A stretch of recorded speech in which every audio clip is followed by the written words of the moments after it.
5, 4, 3, 2. Marilynn. Marilynn Hughes? Hughes? Hughes. Who guessed it? Hugges. Hugges. Who guess? Give us a lot of hugges. Who guesses? Who guesses? Whatever, we're just getting silly. So we're here for our 6th podcast. Yeah, things were getting a little crazy on Earth. I kind of had to bow out, Brian, for just a little bit. I had to get away. Well, your camera's working really well. You got good reception out there. Thank you. I like that. It's a little better than mine. Mine's not quite as cool. But That's okay. That's okay. I was got to play second fiddle, I guess. I'm used to that. So, we're here. We might as well talk about stuff. Okay. You think so? Sure. Let's do it. All right. Well, we're on the same page. All right. That's good. Do you remember this story in Mysteries of the Redemption where you were out of body and you came across these witches, or they were practicing the dark arts, and they thought it was going to be really cool to go to hell. They're like, yeah, man, we can't wait. And you're like, I'm just like, good luck with that. And you said to them, have you ever been to hell? Have you ever been to hell? Do you know what hell is? And can you just elaborate on that story a little bit? Because that would be a good way for us to jump into this episode. Sure, but I'd like you to help me because I wrote that book like 20 years ago. So you gotta help me out, Brian. I do remember having the experience, but I've had thousands, so I'll need your help on details. But yeah, if I recall correctly, they all said they had not, and they had no idea what hell was really like. And subsequently, I don't remember if I actually took them there or what happened, or did I just explain to them a little bit about what hell was really like? Are you waiting for me to all of a sudden go, aha? Or, you didn't say it like that. No, yeah, so what you came upon them, you were there to help them because they were going down a dark path. They were in the dark arts. Yep. You wanted to help them, help their souls. You had compassion for who they were as souls, and you wanted to maybe help them not to make this huge mistake because they thought it was something cool. Oh yeah, the earth sucks, man, but the devil, that's going to be great. We're going to have so much fun. And then what you did is you told them a little bit about what hell really was and what was in store for them. So while they were having a good old time or thinking it was cool, you kind of gave them a little bit of food for thought. Yep. And what, hopefully it did was help them turn around their path. Yeah. And do you recall what the details were of what I actually told them? That because I recall that they were pretty, if I recall correctly, because I've had a lot of experiences like that, because I've worked with a lot of people who had either dabbled with the dark arts or people who were actually had really just chosen it. And there's a difference too, in those things. But so I had a lot of experiences like those, but if I remember this one correctly, they were pretty shocked and they were pretty taken aback by what I told them. So do you recall what I told them at the time? That was basically, you kind of, hit the nail on the head right there. It was kind of subtle. It wasn't it was a little, I don't want to say generic, but it was just kind of a straightforward, you don't know what you're getting into. And then you just kind of shared with them what is going to be in store for them if they continue down this path. And It did shock them. And they were like, what? And so one of the things I want. Always a question to ask yourself, before you make a decision hey, I'd rather be in hell with my friends than go to heaven with, it's always a good question to ask yourself, well, have you ever been there before you make a solid, concrete decision?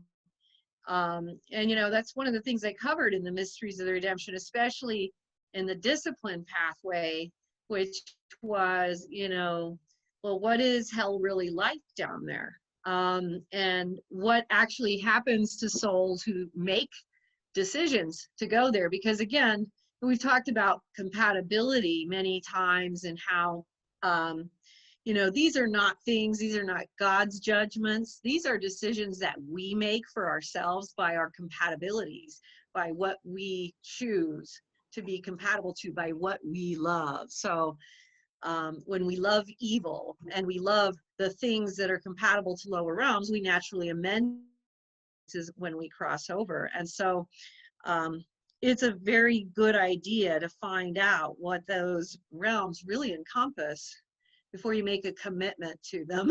You know, it's kind of like a marriage. You know, you want to look into it before you make that commitment. And a lot of souls really don't realize that, you know, what we experience here on earth, like in terms of if we are engaged in behaviors which would make us compatible to lower realms here on earth, we're not going to be experiencing the, as usual, I forgot, and so I'm doing that now.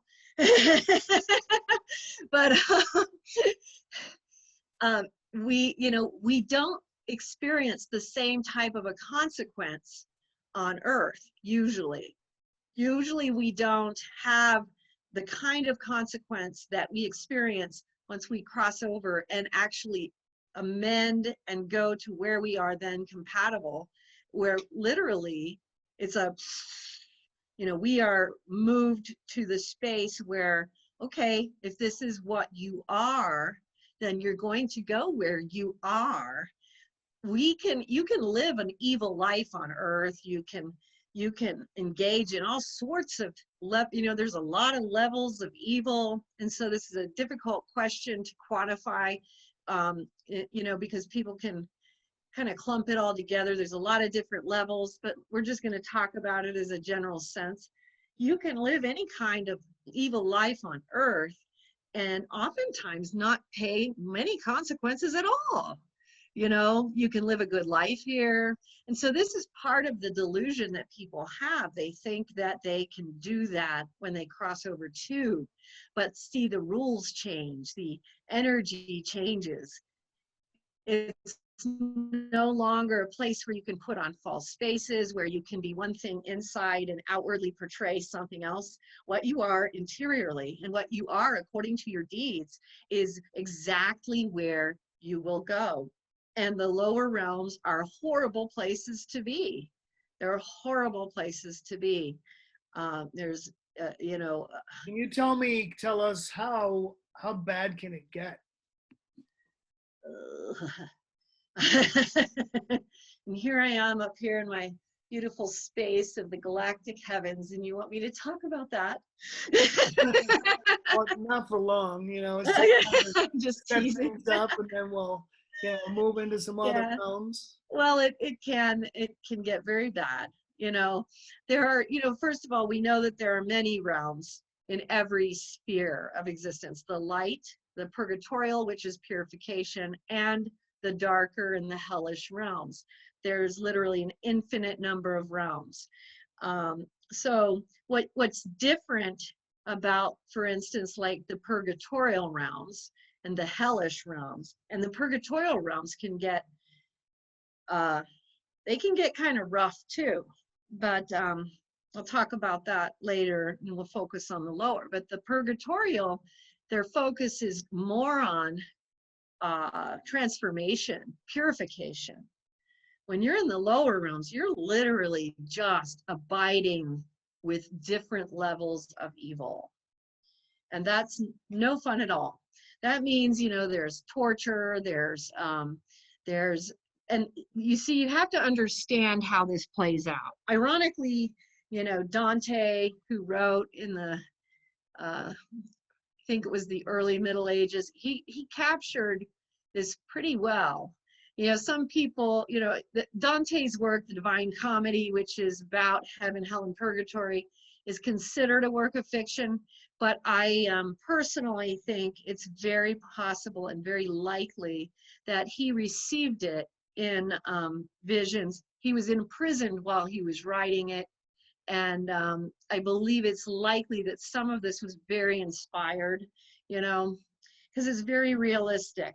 Where you go to these in his modem, there's, you know, the 9 rings of hell, you know, and so in the hell sphere there's, you know, and it starts out where I think the top rung is where you have the lust issues, things that have to do with inappropriate sexual energy, and then it continues downward, and it goes down to the lower levels where you're dealing with betrayal, levels of betrayal, and Dante described betrayal in this way, where he saw one man in a lake that was fiery, cloudy, eating the brains of another. But you see, that's what, you know, what we see when people are not living in a way that is life-giving. We've talked about all this before. When they become destructive, when they become manipulative, when they become, when they are working against the ideal of God, they start feeding off of others. I don't know if this is a hard thing to understand. It's an energetic thing that you can see and feel and witness in the mystical spheres and in the out-of-body travel state. And so part of the reason I think Dante had to have seen it is because of this, because these are energetic truths. These are energetic realities that are shown in the hell realms of how we are then taken from betraying our fellow human being to the fact of he's actually just eating his brains. You know what I mean? But that's a Dante-esque image, and I know it's not a pleasant one, but but you know what you're going to see in these lower hell realms is you know, the consumers of children, which are people who prey on children, whether it's murder, pedophilia, other things that actually distort the soul of a child is considered one of the greatest evils. They become these creatures like arthropods with these legs, and they're flat on the ground in this boggy place. It's horrible. No worries. Bless you. Because the Zoom, the Wi-Fi just went out. Oh, okay. No worries. By the way, how is my? I forgot my microphone. It's right there. How's my sound? Should I just go get it? It sounds fine, but you can go get it. Yeah, let's grab it real quick. Okay, and I'll keep talking. Yeah, so they're like little arthropods. They're not little. They're pretty big, and they have a lot of legs, and they are close to the ground, and it's a really muddy, murky, like sloshy. It's icky. It's like a swamp, but it's more muddy than that. And there are these guardians of the realm that if they try to bring their heads up from the dirt, that they are made sure that they are slapped right back down. Because, you know, one of the purposes of the hells is to keep the evils within their own confines. So there are different realms that will contain different things because, you know, these things are not going to be allowed in higher spheres. And so there will be containment, so to speak. You know what I mean? In the realms like the witchcraft and the satanic stuff, those are some of the nastiest places where they do torture each other. They do horrible things. And there is an energy there of just the hatred of God and the anyone who is a Christian, you know. If you go into those realms, you're going to go through horrible tortures and horrible emotional, psychical tortures as well. There's hells that are cold, there's hells that are fiery. You know, it's always about something that doesn't let up. So if it's fire, it doesn't let up. If it's cold, it never lets up. If you have, I've talked a lot about muddy flats, which is just vanity and greed, which is another muddy, boggy place where people who are into wealth and their physical appearance on the earth and vanity, you know, and who are to an excessive degree and do not have the proper, you know, the proper balance between what, you know, charity, faith, and love, they end up in a place like that. Could you tell a little story about Muddy Flats, such as the story you talked about in the ballroom and the deceptiveness of the charming, handsome man that was all these women were fawning over, and what he really was? Yeah, so, you know, in that experience, I was taken into Muddy Flats with, I don't remember how many souls, but I was taken with a group of female souls. Excuse me. And these were all souls who were heading towards Muddy Flats. They were all women who had been kind of pampered in life. They were from wealthy, they had married wealthy, and they lived wealthy lives, and they had not shared their wealth in any way that was considered of any value, I guess. You know what I mean? It wasn't done with charity, faith, and love, you know, and all those things, faith, hope, and love, and charity. And so they were coming to me, and there were several steps on the way to Muddy Flats, because what I have also seen oftentimes is when you're taking a soul and they're going in the direction of a lower realm, they will often be given the option to either be given another chance, either in this life, so they might be returned to life, or they might be given another chance to avoid it, go through like a purgatorial route or a reincarnation route. So there were going to be some chances offered. And so as we were heading towards Muddy Flats is like this cave, this dark brown mud gush. You know, I mean, it was gross, you know.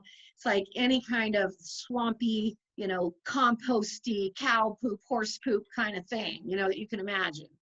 We're coming there, and this very handsome man approaches in a tux, you know, and he's carrying a pitcher of water. And of course, we're in the lower realms, and we're all dying of thirst because we're spiritually bereft. You are thirsty. You need the water of life. And so, but that you have to understand, this is what's happening when you're going here again, because these souls are being tried for their vanity and for their greed. And so the man comes to each of the women and offers him water. And what they need to recognize, they have to have this internal energetic realization that this person is not of the light and is not offering them, and you know, is offering them something that is contemptible, not something of value. And so, you know, some of the women accept the water, which is a ruse. It's a ruse. So the women who accept the water immediately have to enter Muddy Flats. Then those who remain he comes and he asks each of them to dance. And you may have to help refresh my memory on some of these details, but I believe it was that they, if they accepted dancing with him, they immediately went into Muddy Flats. Is that what it was? Mm-hmm. Because he was a very handsome gentleman. And if the minute that they accepted dancing with him, he turned into he decomposed and became a skeleton, flesh hanging over the bones, the rags and the eyeball sockets with the eyeballs, so when you're dealing with the lower realms, you're dealing with decomposition, destruction. And so he would decompose before them and become a dead, decomposed skeleton, and they would have to enter Muddy Flats. And what I recalled was that one, then there was one soul left at the end, who didn't fall for either of the ruses. And so we were able to take and offer her a reincarnation rather than entering the hell realm of Muddy Flats. And so there was that small victory, but all the other souls fell for the ruses because their vice was so deep, they could not break it. They could not even energetically identify, even in this circumstance where it was literally the destiny of their soul. And they literally went into Muddy Flats with great excitement and joy because they did not realize, we've talked about, I believe, Emanuel Swedenborg before. One of the things Emanuel Swedenborg talks about, and this is something I've also seen, is that you have to realize that souls, once they cross over, do not necessarily see their own state.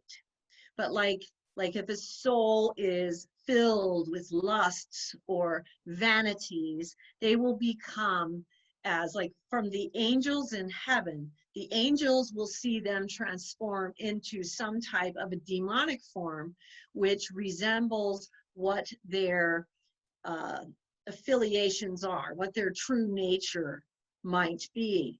But they would not themselves see that. But the angels from heaven and the holy souls from heaven would be able to see that. So there's also they could literally not see it and think, oh my goodness, oh, this is great. You know what I'm saying? And so there's as many hells as there are souls, really. Didn't we touch upon that a couple podcasts back? So just as God knows the heart of a soul, so does the devil. And so whatever it is that could be the worst possible thing, let's say, for a soul, whether it be a crow pecking their eyes out all day, every day, for all of eternity, then that would be what would happen to them. And so what I really wanted to talk about today, because, you have infinite compassion when you're going through these hell realms to help and assist souls, these dark souls. A lot of times people think of this battle of dark and light as if it's a sports match, that it's the light against the dark. Oh, they're the bad ones, excuse me, and they're going to hell, and we're going to go to the good place. But you will often feel so bad for these souls because you see where they're going and you know where they're going, and you're like, jeez, if I could just assist, where everybody else will be like, oh, I know, man, go to hell, that's where you belong, you deserve it. And so when we look, speaking of the discrimination path, yes, because as a soul, before we come here, we're told about what we're coming into. And there's a structure. This is Satan's realm, right? And so all these structures that have been built for millennia to influence the souls of men and bring them down, whether it be politics, government, all areas of society, they're there. They're built there. And so, but we have a forgetfulness as a soul when we come here. And so often what I see in alternative news, for instance, is they'll be like, well, look what these organizations are doing.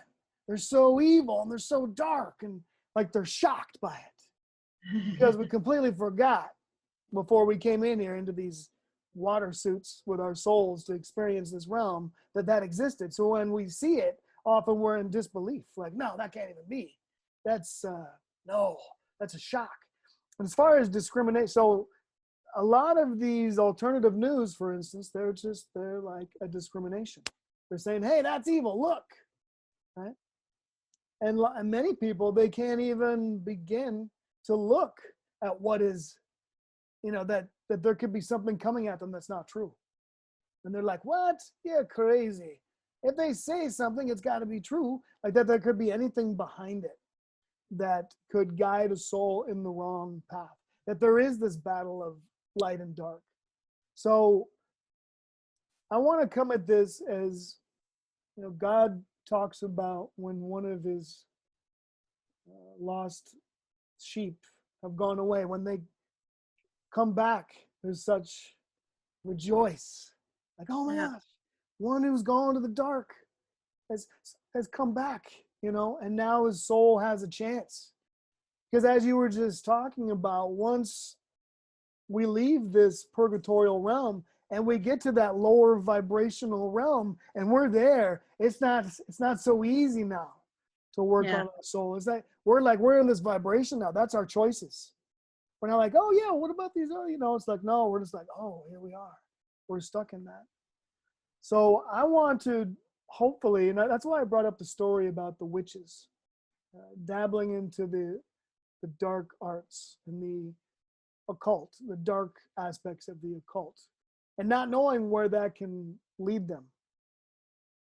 So what can like dark souls or people who are influenced by the demonic, who are going down the wrong path, is there like an instruction manual that we can give them, like during this podcast, like how to, like, we're not coming from a place of hate.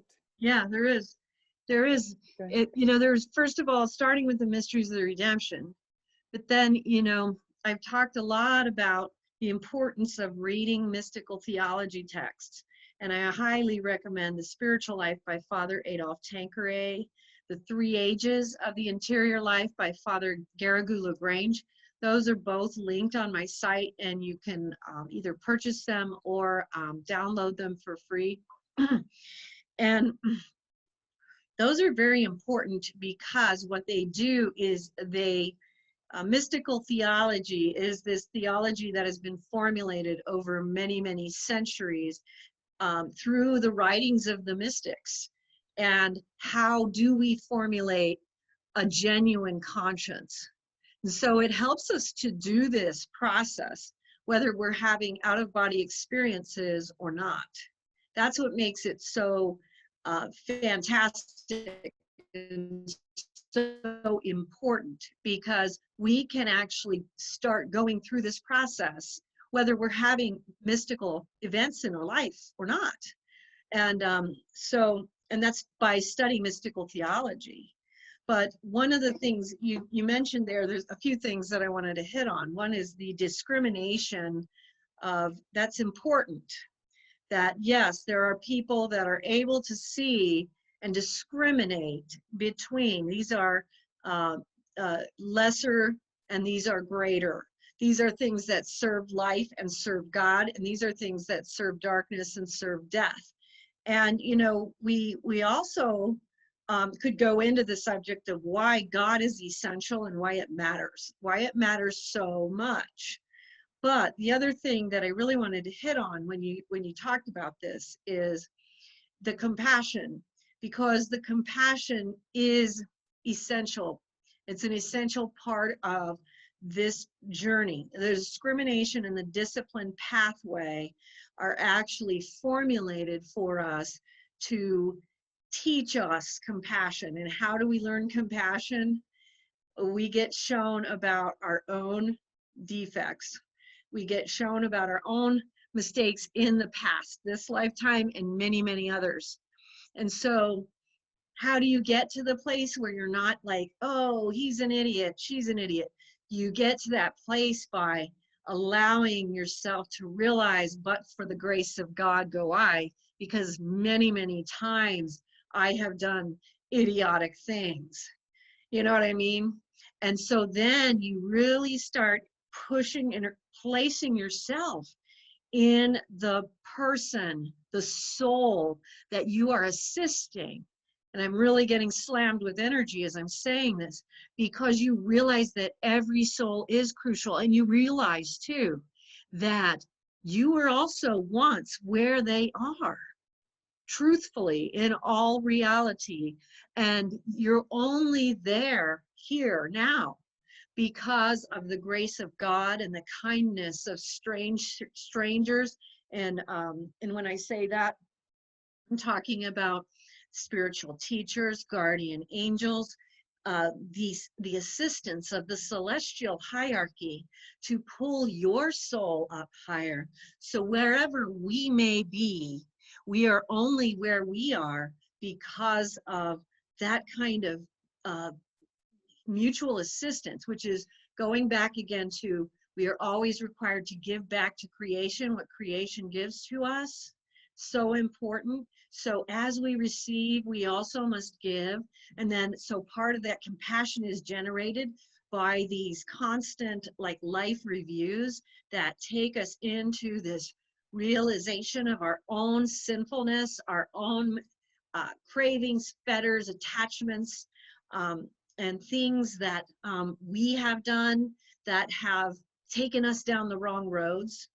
And so then we really understand the tragicness when one's soul takes the wrong road. And, you know, we become very personally invested in their well-being and doing everything that we are allowed to do by the will of God to help them to make whatever shift might be possible for them at that time, because that shift could mean up or further down for them. And so you get very, very personally invested in it. But we understand, here's the circular thing again, that we want to continue to bring that energy up. And by putting energy into bringing souls up and out of their delusions, and by putting that, you know, that energy is first put into our soul, you know, to bring us out of our delusions as well. And it will continue to be done so for the remainder of our life. It's not like we're going to ever reach a point in our life where we're like, oh, okay, I understand everything now, I'm perfect, everything's good. We're going to do that for the remainder of our life. But we want to be able, every time a soul is lifted up, we are lifting up the realm. So that includes our own soul. And as we lift up and we allow ourselves to receive the help we need and be lifted up, we then become capable of helping and lifting up others in the realm as well. And we also, we generate compassion because we are understanding that this idea of a what an idiot is not, it really, you have a different understanding of it. This doesn't in any way, now this is the difficult thing because, and you know, because we are facing some difficult times on the planet as well. We talked about good and evil before last week as well. This does not in any way change the fact that God is also just. And so, you know, there is always great sorrow over the loss of one soul, period. That's just the way it is. But it doesn't mean that God will not in one moment do what is necessary to contain the realms as they need to be contained. And so if the soul is out of bounds, so to speak, then whatever is energetically required will be done. You know, it doesn't mean it's just like anything goes, is what I'm saying, because it doesn't. If you are not compatible to something, you cannot go there. In the higher spheres, one of the things I learned early on in out-of-body travel experiences is that if you are not of a high enough vibration, when you try to go into a higher realm or sphere, you literally cannot enter because you will feel like you're being crushed. It's like, because you have to be compatible vibrationally. And this is what I mean when I say they set up the energetic boundaries. So there are energetic boundaries. And so if you remain incompatible to higher spheres, you just aren't going there. You know, it's not anything goes, we feel sorry for you. It's God is merciful and just, and he understands our process, our imperfection, our inability to identify, and our need for redemption. But it does not mean anything goes and that justice is not maintained in the heavenly hierarchy, because believe me, it is. So let's not misunderstand. So it's very important to understand that, yes, what you're saying can be done, and it doesn't have to be done through out-of-body travel. People can start, and what people will find is if they begin to study mystical theology, and if they do it in conjunction with reading the Mysteries of the Redemption, they may very well start having out-of-body experiences, because that's the nature and the energy of that activity, because energy follows course. When you start engaging in an activity which allows you to bring your vibrational field up in any way, and doing the study of the ancient texts, of the mystical theology texts, is going to bring up your vibration, because it is forming your conscience. It is forming your ability to make discernments, and to discriminate in these ways of between what is a greater good and what is a lesser good, and so on, you know. So if this is Satan's realm, like, right, the devil was given Well, dominion over the earth. he was given dominion, yes. So yes. can we then raise the vibration of this planet and take over it and reclaim it, and has this been done in other realms, and have you witnessed it?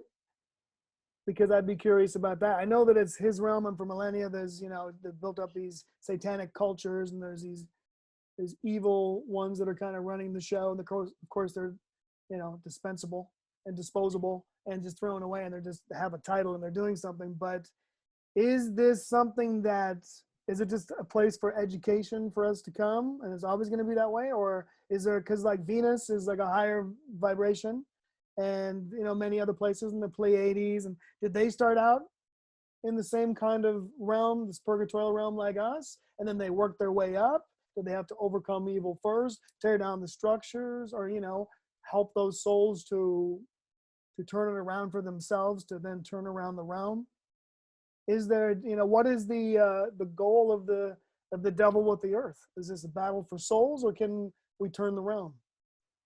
There is a battle for souls, but it's more than that. As I was told before, in several mystical experiences, you cannot save a realm which serves its function to perfection. This is a purgatorial realm. It is a mortal realm. It's a realm where the battles between good and evil play themselves out. It's a realm where karmic purification takes place.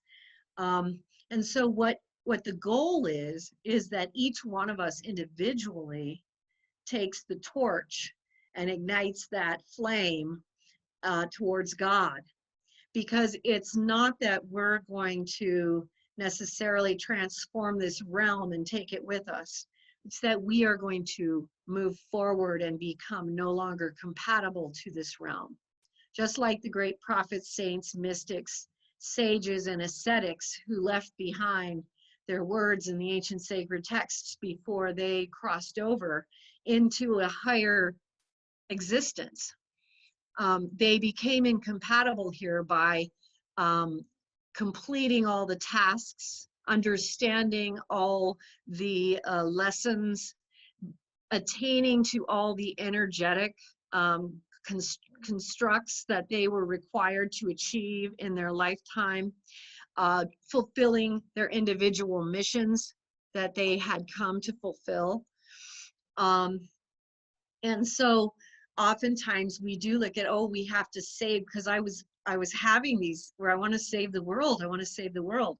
And, you know, yes, we all want to change the world as much as we can while we're in it. And we want to bring as much good to it as we can. And we can alter its purpose and function if it is God's will to do so. But the best way that we can do anything of value for this realm, for all of consciousness in the universe, and for our individual soul, is to enter into the purification, discrimination, and discipline process, which leads us to actually becoming incompatible to this place. You know? And so there's, you know, so it's kind of like saying, well, if you, let's say we were talking from one of the second or first dimensional hell realms, it's kind of like saying, do we want to transform this place into a better place? And no, it's a hell realm. It's okay for it to be that. It serves its function well. We want to become incompatible to it. You see what I'm saying? That does not mean, again, you know, these things are difficult in the sense that people can take them and make them absolutes. That absolutely does not mean that we do not bring as much good into it, and we do not serve in this world while we are of it.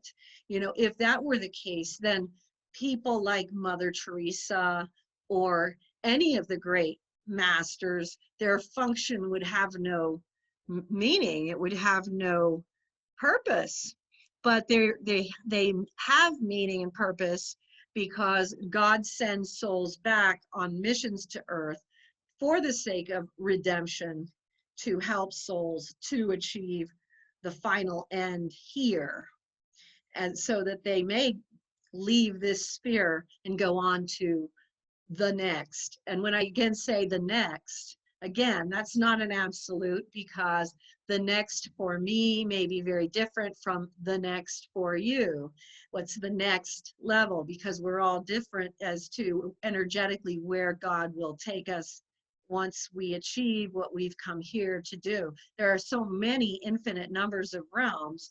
We should not assume that it's like one place that is next.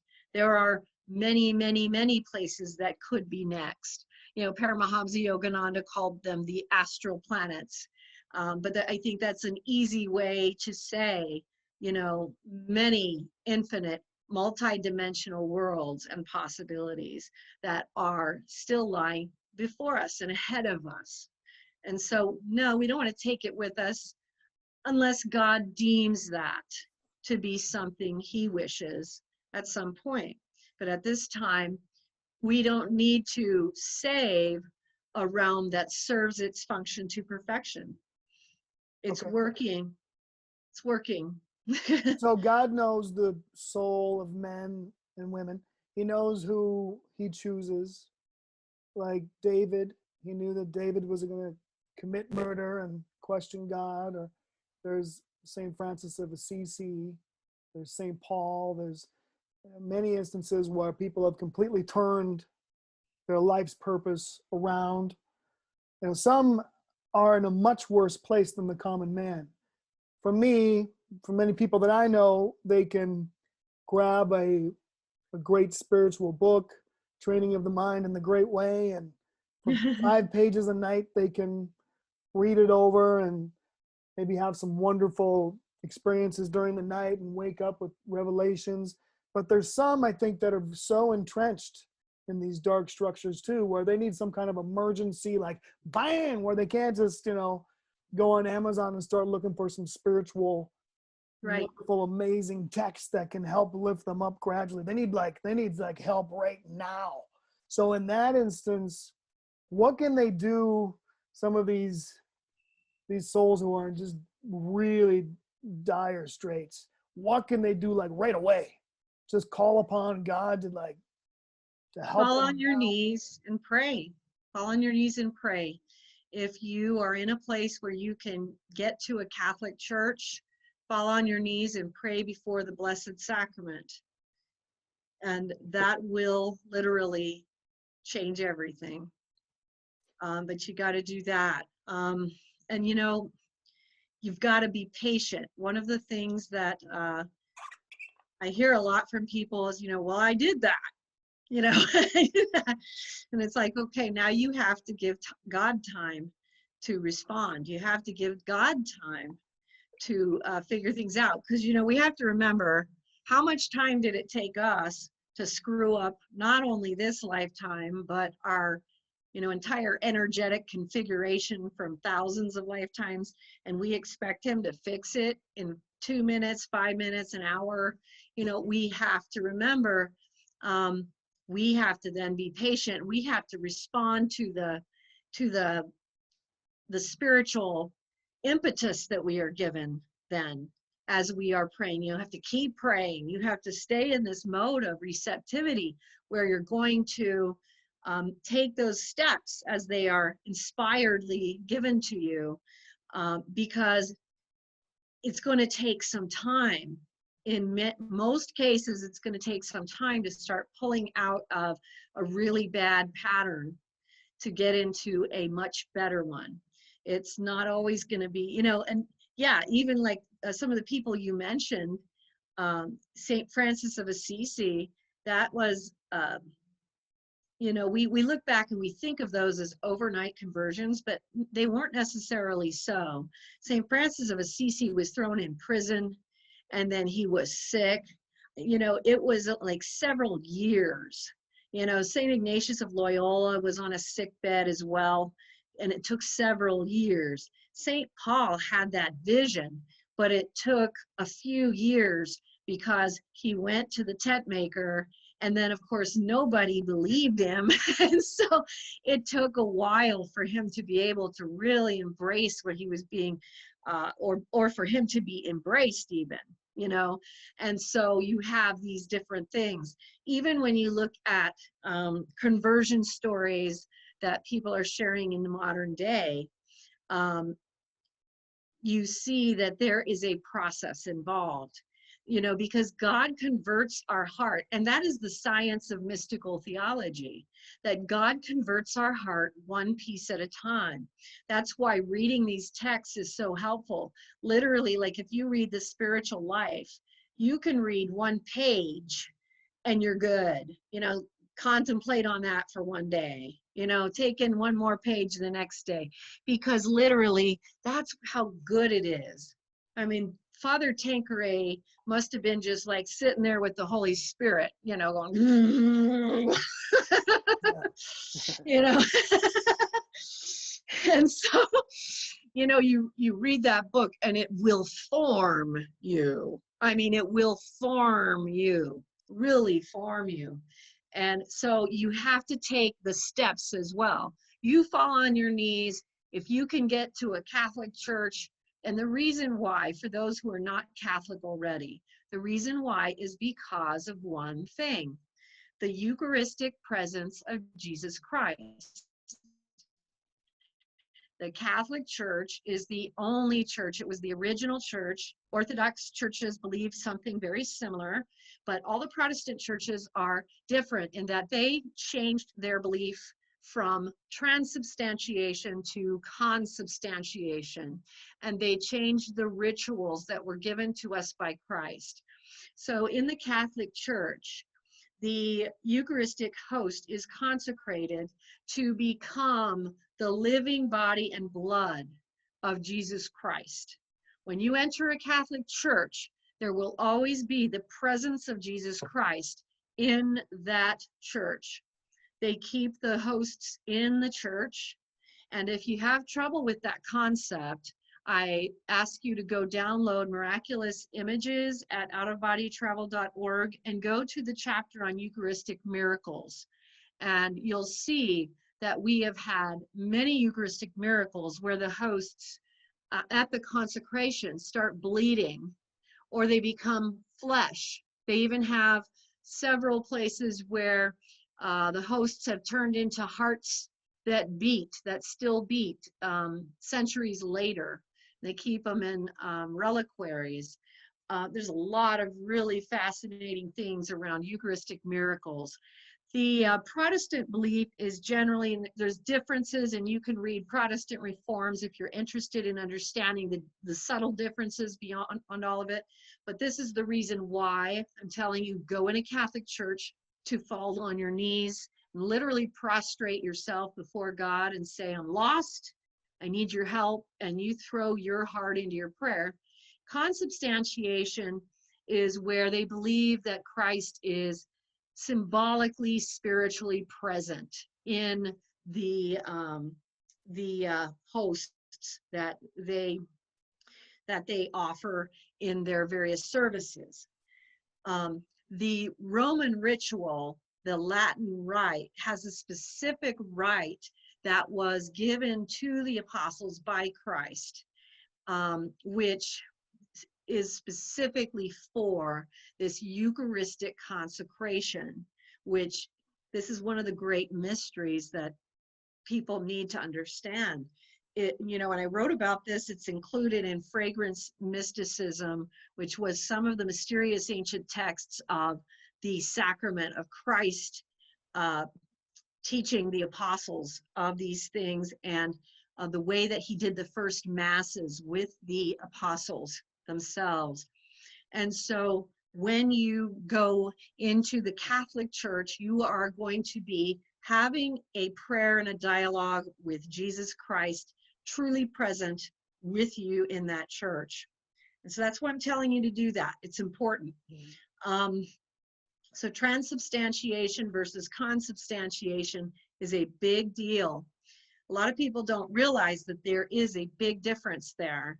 And that's why you want to go there. And then, if you're comfortable, talk to a priest about doing a confession, a general confession. I've been shown mystically about literally the energetic and mystical power surrounding confession. What happens to a soul when they undergo sacramental confession. And so, if you're not Catholic, you might not be comfortable with that, and that's okay, but these are suggestions you can consider. But then you're going to want to follow up with, you want to do the work, the prayer, the meditation, the spiritual reading, and I'm suggesting the mystical theology because you need to start reforming your conscience, and that's what mystical theology will do. Okay. So this isn't really changing the subject or segueing too much, but with your background there, it's the earth, right? Yep. Wow, that's a big cup. I was going to say, isn't it neat that I can get this water up here? It disappeared just now. Yeah, it's like you need both hands for that thing. Now, does the earth have a soul? Yes. And the thing, and what you would say is soul consciousness. The earth has consciousness. Even inanimate objects have consciousness. This is one of the things that like the yogis and the mystics have talked about, which is that we learn in the mystical spheres that even things that are not embodied with actual life, they have consciousness. There's energy to them. So there's different forms of existence and life and consciousness. And as when you're experiencing out-of-body travel and mysticism, you quickly learn that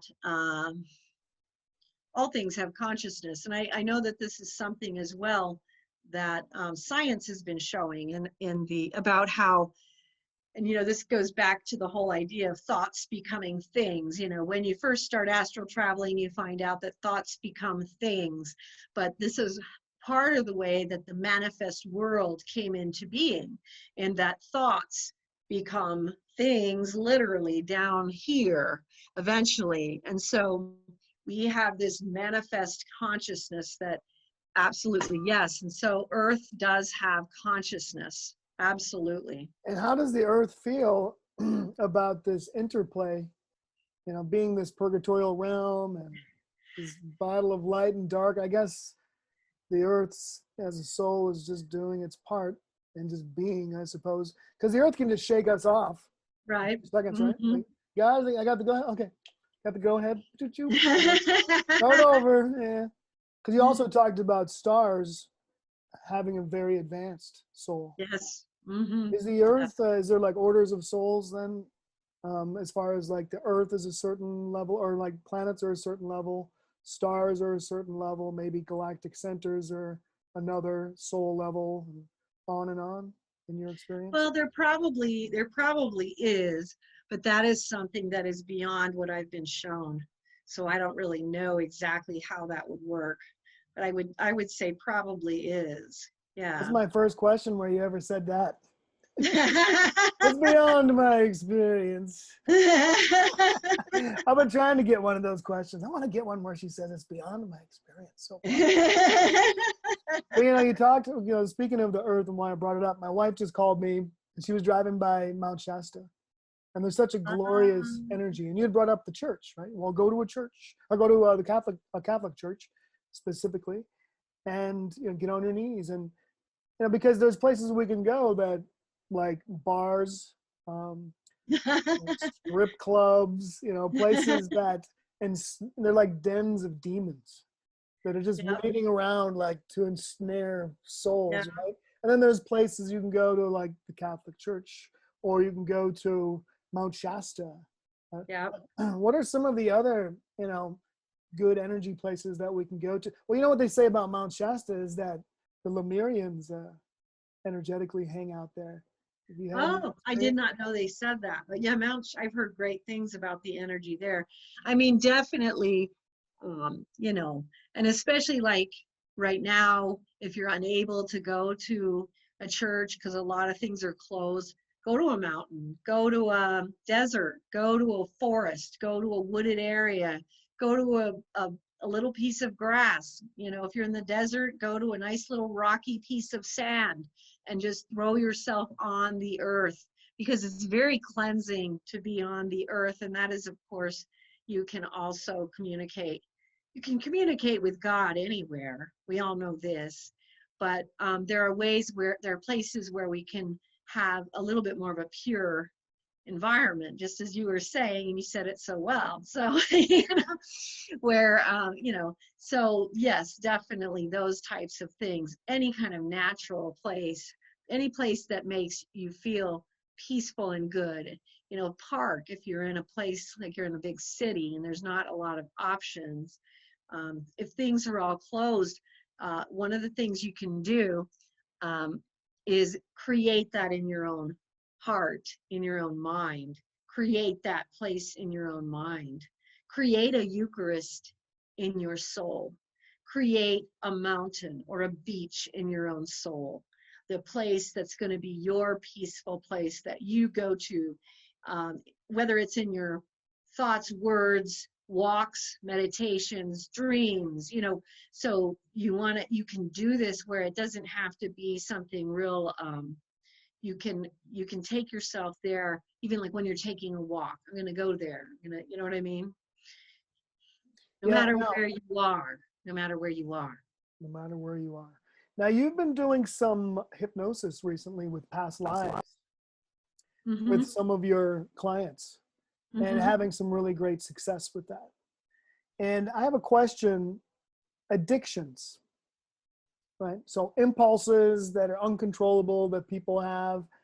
Have you noticed in your work that addictions just seem to run as a through line with souls? Is it just there for, like, it's been there for 5,000 years or 500 lifetimes? Or There's does it? usually there's usually connections karmically to some addictions. What I have seen is that it's like a combination of utilizing certain types of hypnosis and past life uh, understanding, but also you want to really do a lot of tearing, what do you call, unpacking things, trying to understand what is leading to the thought processes that are holding somebody up and holding them in that frame or pattern. Because once they can understand it in a way that makes sense to them, then it becomes even easier to then, because they're understanding it consciously, then you can also then work on their unconscious more. Because part of it is trying to understand what the conscious blocks are as well as the subconscious ones. you know, because there, it seems to be, in my experience anyway, that there's both in most cases, you know. Yeah, for sure. Yeah. And I think that the whole hypnosis thing is very fascinating. And we had spoken, I believe it was about Solomon, wasn't it Solomon who like wanted to go past God and get some information from somebody, you know, and go like, well, you know, I'm just going to go over here and ask this person. And so I had spoken to you because I was working with Dr. Bruce Goldberg, and he's, you know, into hypnosis, and it's a pretty eclectic sort of guy. And I was like, hey, is it okay if I work with him, you think? We're doing hypnosis. Is it going to be like a Solomon thing? And do you remember what could you, like, what would you say to that as far as using, you know, hypnosis, or, you know, working with our own knowledge of what the unconscious and the subconscious can do to help ourselves if we have blocks? And is that because it's really just helping ourselves. So I think it's perfectly okay too, but I just wanted to ask, when I did ask you, I thought I'd run it by you to see what you were going to say about it, you know. Well, and yeah, and what I was saying and what I generally recommend is, I mean, it's really good if someone is working with one practitioner in one way, that they let the other practitioners know if they're, you know, if they're engaging in something else. And, you know, it's usually not an issue, but if it is for one of them, then you know, at least you know. But it's actually you know, especially, you know, in a situation like that, you've got someone who's really, really good at it and who's very skilled and really excellent. So, you know, you know, you want to go for that. But, you know, I think it's good to mix some modalities. And in fact, that's one of the reasons why I took a lot of these different types of therapeutic techniques. I wanted to study quite a few of them. And part of the reason for that is, not only have I found that it is not only that each different person that you work with, they respond to different things, but also each person that you work with responds to several different things. And, you know, and so it's, in my experience has shown that it's good to cross-train. You know what I mean? Cross-training can be good, you know, because you can actually do a little more reinforcement that way. So, you know, whether you're working with different therapeutic techniques to give them different ways to come at a habitual thinking problem, a habitual behavior problem. So you're giving them a cognitive behavioral therapy approach, and then a mindfulness-based approach, then an NLP approach. And so they can come in from different angles, and that's going to give them more reinforcement. It's like different fences, you know. And same thing with bringing in the hypnosis. So you're also then able to work on all those things that are in the unconscious, as well as things that might be in previous lifetimes. But it also, in what I do as well, you know, and this is something I try to explain to my spiritual counseling clients, you know, when I'm doing it, I'm bringing in the therapeutic techniques that I've learned, the spiritual counseling, spiritual stuff that I work with and have learned, the actual, the hypnosis techniques I've learned, but I'm also bringing in what I'm feeling energetically that's coming in that might be better for them. And I'm also going with what I'm feeling I'm being led as to where I should take them. Because even in hypnosis, it's not just about past life regression, it's also about leading the soul into experiences with spiritual guardians and teachers, and helping them to attain to different link-ups that are going to help them as they're, you know, they're literally, you're trying to get them energetically altered so that these things start coming of themselves. So all the things that you're talking about, all the things that you are dealing with hypnotically, the suggestions, those will come to pass. But you're also going to be taking them to these places that you are being energetically guided as to this is what they need in terms of an energetic boost. So we want you to take this person here, and then we want you to guide this. And then, you have that intuition that's coming in, which is the spiritual intuition of, but I'm not feeling this, or I am feeling this. And so we want to go this way versus this way. So there's a kind of a combination going on with all of that. With your frame of reference and your experiences and you using this modality, I think it's unparalleled. I think it's amazing. I know you're really generous with your time, and when you're doing these past life regressions, you're doing it for like 2-3 hours, right? At a just jam, and you're like going deep.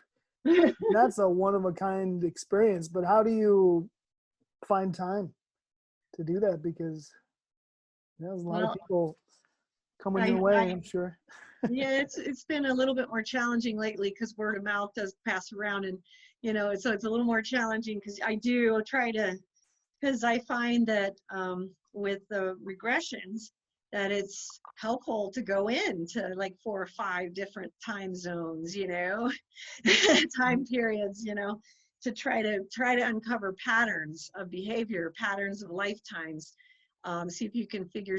So I find that is helpful. So yeah, I do kind of do that. So I have to try to schedule people far apart enough so that I have time to like recuperate my energy, because when I do these sessions, I really come out of them exhausted, and I use my Tibetan bowls and my little flutes and my ocarinas and stuff, and to create certain types of tones for the different shifts from different hypnotic states.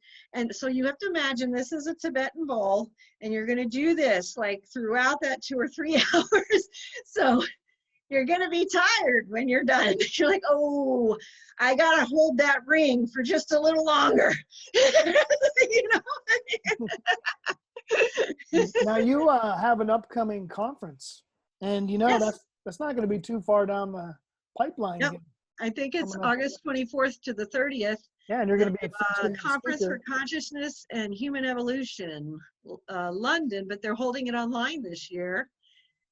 And there's a lot of prominent people that are going to be in that. Yes, I think it. Let me see if I have that list. Greg Braden, I know. Yeah, Greg Braden. Let's see here. I've got it somewhere. I just, Yeah, we've got Greg Braden, Bruce Lipton, Dr. JJ and Desiree Hertog, Dr. Pillai, Dr. Carlo Ventura, Ulrika Granacher, Dr. Konstantin Korakov, Dr. Amit Goswami, Dr. David Hamilton, Lynn McTaggart, Dr. Mario Beauregard, Curtis Shields, William Henry, Nassim Paramine, and looks like I forgot to put Jude Curavan up there, but she's also going to be there. And I remember her because I worked with her on the Dr. Edgar Mitchell Foundation for Research into Extraterrestrial Experiences. Very nice lady. Fantastic. And so do you know what you're going to be talking about? Can you divulge that a little bit? I am. Let me pull up my, let me pull this up. And then what do people do? They just go to are you going to have like the link to that on your website? Yes, I am. That out? Okay, that's cool. So it's my talk will be called The Stairway from Earth to Heaven. The Ancient Sacred Texts, Why the Writings of the Prophets, Saints, Mystics, Sages, and Ascetics Matter. The Journey of the Human Soul from Darkness to Light through Out-of-Body Travel, and the Keys Left to Us by those who have previously ascended this realm. That's a very short title you got there. I'm not even done. Well, this is the description, is what we're in. Oh, okay. But I don't have to do the whole thing if you don't want.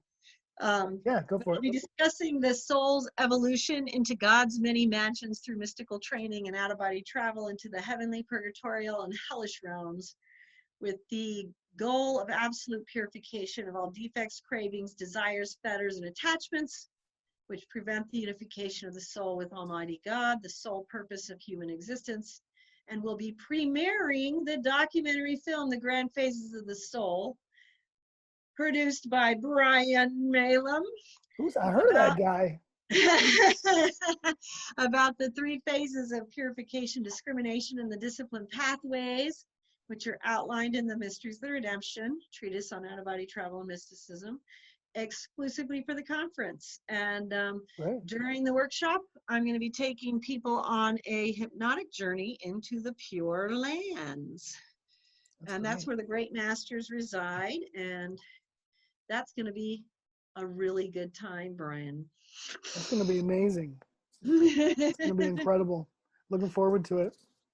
Thanks. Me too. Is that going to be the official full-length documentary that I think it is. It's going to be the official full length because we have premiered the phase 1 that people can see on the YouTube channel and the website now, which is about the purification, the Ascension pathway. Yeah. 25 minutes through, they have this end of part. Then we show the last ascension, right? We can take that out, but we're just. Yeah, and then so parts 2 and 3 to be premiered at the conference. Yeah, it's gonna be pretty cool. Up at the website and definitely join us there. Yeah, it'll be great. That'll be a good time for sure. Yeah. Now I wanted to talk. Remember, do you remember in the Mysteries of the Redemption from 20-some years ago, when you were writing, there was like a common, normal, everyday family. Yes. They were all demon infested in their own way, like the daughter, the son, the mom, the dad, but they looked just like a typical, like, hey, like an we're just normal people. Now what? They're totally normal people.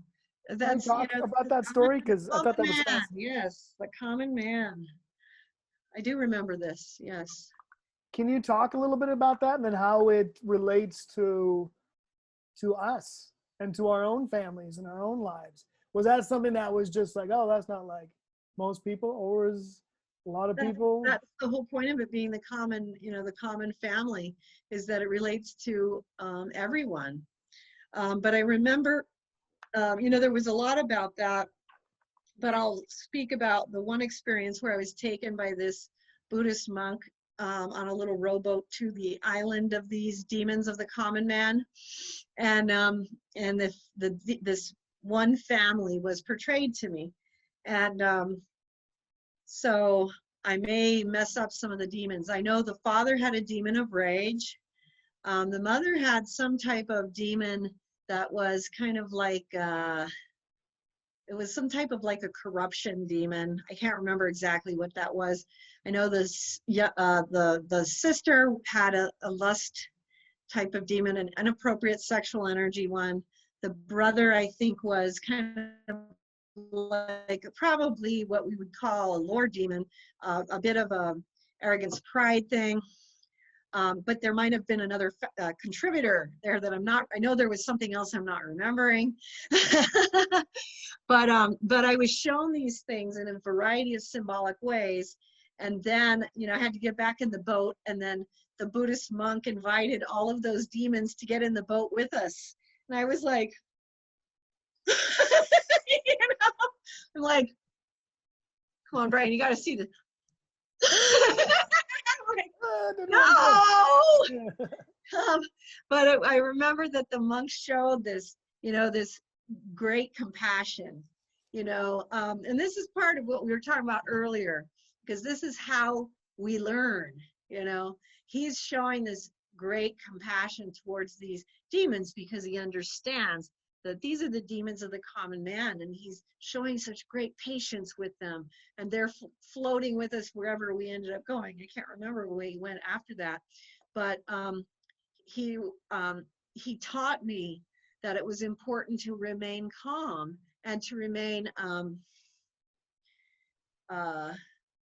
unaffected you know, and the demon of rage and, you know, is this thing that's like, it's quiet and then it's like, and it's quiet and it's like, and it's like quiet and, you know, and then you've got the young woman who's, you know, 1 minute she's like fine, the next minute she's like doing something inappropriate to the monk, and then, you know, then you've got the mom who's like, I don't believe in God, I don't know. And it was, her thoughts were, I remember this, that, and I don't know if it's this particular experience, but her thoughts were blasphemous. I remember this because I had something about it further on, that the nature of her thoughts were blasphemous.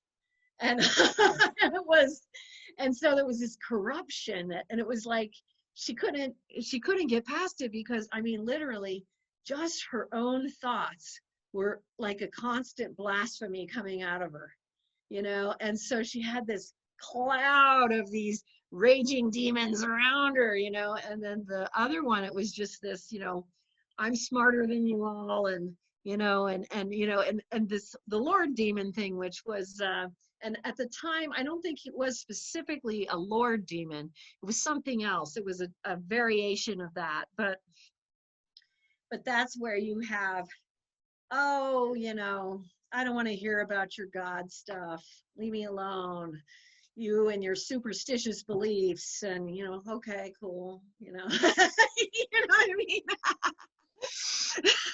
So but you know, so it was like learning to be completely unperturbed while all this was happening in this tiny little boat with the monk. And the monk's just, you know, he's just chilling, he's just like, hey. You know, so, you know, a lot of times in the mystical and the out-of-body travel states, you learn a lot by watching the masters and what they do. They teach you by allowing you to watch them, you know. Imperturbability. Imperturbability, that's a Buddhist concept as well. And yes, that's what he was teaching me. So we don't have much time left, but I wanted to just kind of wrap up because it almost seems the sheep that are most lost to God, those that could potentially come back, would be, you know, most like, yeah, that is a super awesome thing that just happened. So, you know, a lot of these seductions that the devil does for people, whether it be, you know, head of these big corporations. It's like, you know how corporations are, right? It's like, you don't really matter that much. It's like, no, I'm indispensable. Don't you want me? It's like, well, I've grown tired of you. But so like, I've noticed that a lot of the people that are ahead of these, you know, evil structures seem kind of nervous, kind of desperate. I almost feel like if they don't deliver, that it might not turn out well for them. You know what I mean? But like they might be thrown into a pit of hell or something. Because you know how Satan is so loyal. But as far as like but these, you have to realize, I've gotta say this. what? Even if they do well for him, he's still gonna totally turn on him. This is the misnomer people have. They think, oh, if I serve Satan well, he's gonna really like me, make me a general in his army. And it's like, no, he's still gonna betray you and treat you like crap and completely do something rotten to you in this life and the next. And so I'm wondering, that's what Satan does. That's you know, liar, liar, liar. You know, it's on fire. I mean, yeah, I mean, once a demon, always a demon. I mean, you don't think of it in. People don't realize it's not like you're making a bargain with someone who's going to keep it, someone you can trust. Yeah, you know? I can trust him. I can tell, right? But yeah, the he's reason cool with me. yeah, I If can I tell just this do a good job, it's going to go well. But no, it's not reputation going to go precedes well, him. even if you do a good job. So. But I'm wondering if they're, you know, how we reincarnate. I just wonder if, you know, Satan's maybe promising them that they're going to keep reincarnating into this evil satanic structure that they have built, and they're always going to be the president of whatever, and they're always going to have all the women and money, and they're always going to have that. And those are just, you know, like they think they're going to have eternal life of yeah, because I suppose he can make up whatever lie he wants to. But do these evil, dark souls, do they have like a reincarnation like us when they come back Well, to the yeah, earth? because you have to remember, we were probably evil, dark souls too. So yes, that's how it works. We've all been recycling up from below as well. So, we're not, and when we're making a huge assumption and a huge leap to even assume that we're not still, you know, and so this is the thing, because we never really see ourselves the way God sees us, because we see things from our own eyes. But if we were to see ourselves through, and this is what happens when you have out-of-body experiences and mystical experiences, you see yourselves through God's eyes rather than our own. Mystical theology teaches us to do that as well. But basically, Satan can tell any number of lies. He can tell people that they're going to be receiving any number of things, but he cannot overturn eternal or karmic law. God still remains God. Satan is still a creature. Satan is not a god. He is a fallen creature who fell from heaven. He was an angel. He was of a different order of creation than we are, and he fell. But he is still a creature, a creation of God. God is still God. That means that the mechanics of the way things operate, universal law, the way things move through eternity, does not change just because Satan said so. God can do that. Satan cannot. A lot of people make this misinference because they, even if you look at a lot of Satanists, they refer to Satan as their God, Lucifer as their God, and they're not realizing Lucifer, Satan, is a creature. He will never have dominion over God. Whatever dominion over earth he only has it because God gave it to him. It can be taken away too, So he can make promises, but you'd be wise to never expect any of them to be kept, because Satan, first of all, is the father of lies. And second of all, he doesn't keep any promises he makes. Third of all, Satan lives in hell himself, so he can't really offer you something better. And then fourth of all, he's a creature. He's not a god. He never will be a god. He's just an incredibly, I'm hesitant to use the word, but I'm going to, just an incredibly stupid creature, because he was created in such glory as, one of the highest angels in heaven. And he gave it all up because he wanted to be God, but he wasn't, and he never will be. And this is one of the misnomers that some people who practice Satanism or various forms of the dark arts often mistake or forget. So it's always important to remember God is always the one who commands creation and how things work, how the mechanics are. No one else can override that. It reminds me of a Mayan story where they got all the gods together and they needed someone to be kind of a jerk. And so nobody would, step up and go like, I'll be, the dark one. And I'll do it. It was Tezcatlipoca, right? You probably didn't Yep. pronounce that right. So he was the one with the mirror foot. And so people could look at themselves in the mirror of his foot and see their real true selves. And so it almost feels like the devil is kind of, in a way, playing the part of Tezcatlipoca, like this that shows the darker parts of our souls. So then we then get a chance to, because then Tezcatlipoca kind of became revered somewhat because he did help souls to improve themselves. Right. Yeah. And some people compare that story with, there's a lot of the stories about how the darks spirit arose. And so, yeah, that's one of them. When you deal with Satan as an actual evil force and you deal with him in the mystical, it's a little different just because he is a real being. You know, a lot of people have trouble with that. They're like, well, is it just a mythical idea? And it's just like, you know, and of course I liked the idea of it just being a mythical idea before I had to see him, you know. And once you see him, you're like, really?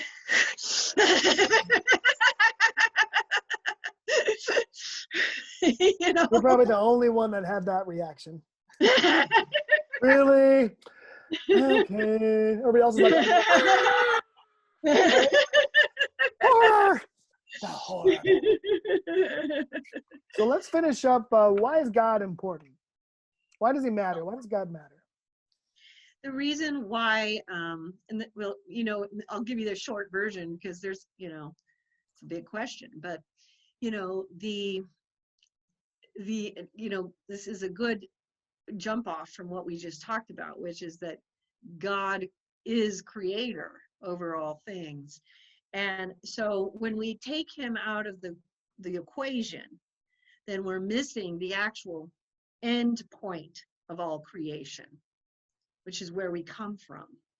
And so anything and everything that we do becomes clouded and literally watered down by ignoring the omnipotence, the all holiness of God. A friend of mine calls people who do that vapored souls. And it's a very apropos description, because what you're doing is you're literally just pulling everything out of it that you can, but you are literally, it's like you're taking the heart out of the matter, the heart out of the human being. And God is the heart of it all. This is where, if you do not have the will of God as central to your spiritual search, you will be misled and you will go the wrong way and you'll be led astray. The will of God is your goal and final destination. And you must get to know God in order to understand his will. And you get to know God by getting to know his friends. And his friends were the prophets, saints, mystics, sages, and ascetics from throughout the ages, from throughout the world, throughout many different religions and traditions, who left their last words in writing to all of us to tell us how they did it, how they did it. And each one did it in a slightly different way. And there were slightly different things that God revealed to each one of them, different facets of the diamond of God. And so we get to know him by getting to know all of his friends. And because he is the center of it all, you cannot take him out of the spiritual search. If you remove the destination of the spiritual search, then you wander around aimlessly. And that's what I see a lot of people doing that, because it's become kind of politically incorrect to be, you know, just saying you need to seek out God, you know, because it's like, okay, we have to make this nebulous, you know, because it's not okay to say that anymore. And it's like, well, too bad. It's just too bad, because the truth is the truth, no matter what the current culture is, no matter what the secular raging isms are at the time, it's still the truth.